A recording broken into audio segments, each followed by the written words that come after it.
Hi, it's me, Vamp, and welcome back or welcome to the channel. In the background, you're seeing some random Warframe gameplay, and you're about to listen to a snippet of my podcast.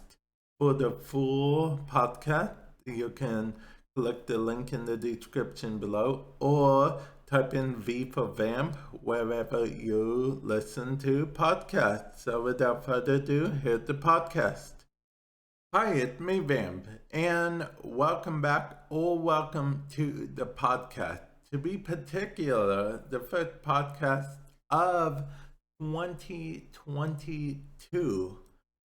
Now, I actually am going to start right off the bat. We're going to talk about other games as well, but also especially in relation to Warframe versus Apple. Okay, I know what you're thinking, but Vamp, there's no current Warframe versus Apple case like there was Epic Games versus Apple or anything else versus Apple.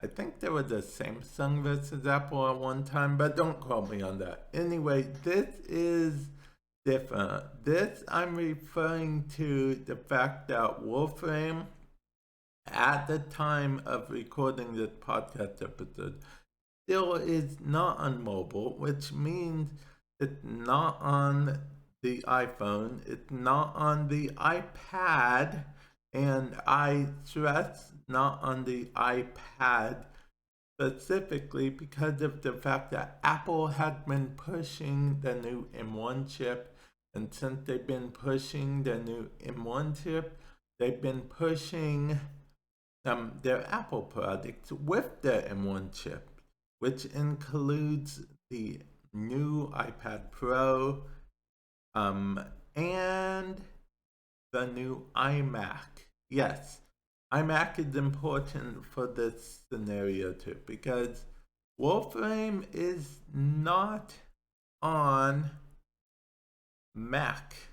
Actually, I think at one time they said that they don't see Warframe coming to the Mac. I think that was their official.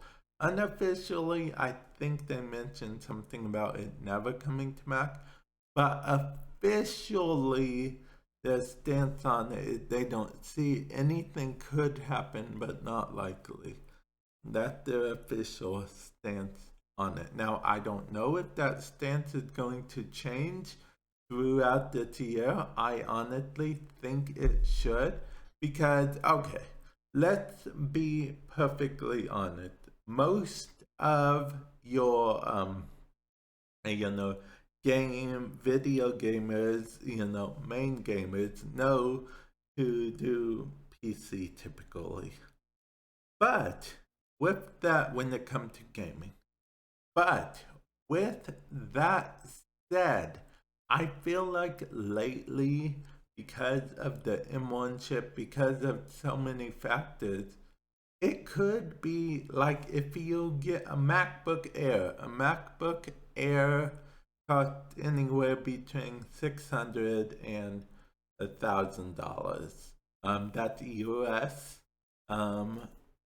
Right now, as of making the podcast episode, the reasons the $400 difference or whatever depends on the configuration you'll get as well as if you're a student or not. Apple does offer some discounts in some areas if you're a student. I say some areas because I don't know every country they offer a discount. I don't work for Apple, nor am I sponsored by Apple at the time of making this podcast episode. But yeah, and let's say you newly specced out, fully specced out Mac's computer will cost you what, $5,000? I'm talking fully specced out. More if you build it yourself these days because scalpers, but I won't get into detail too much about scalpers. that isn't what this podcast episode is about. But I will say that because of that, I feel like some gaming, light gaming, could be done on Macs. Like, okay, picture this. Picture a YouTuber or a content creator, rendering a video and stuff. Then they are like, oh, I have like 15 minutes to kill something. What do they want to do? They want to get on Warframe, but they have to, either have a separate laptop or turn on their other computer or whatnot, and they want just a quick in and out, back to work, back to life thing. Now, I will admit that back in the day, I would have said that what does it matter? Well, most games are on Mac. But, okay, first of all, I think Fortnite's on Mac. I'm pretty sure Fortnite is on everything. And thanks to the whole thing with the whole Apple Arcade thing, there are some fun little games on Mac via Apple Arcade, like Cut the Rope. Cut the Rope, I only bring it up because I don't have Apple Arcade at this time, but Cut the Rope was like a favorite app of mine back in the day. I used to have it on my old Android phone back in the day. I enjoyed it so much. It was just one thing.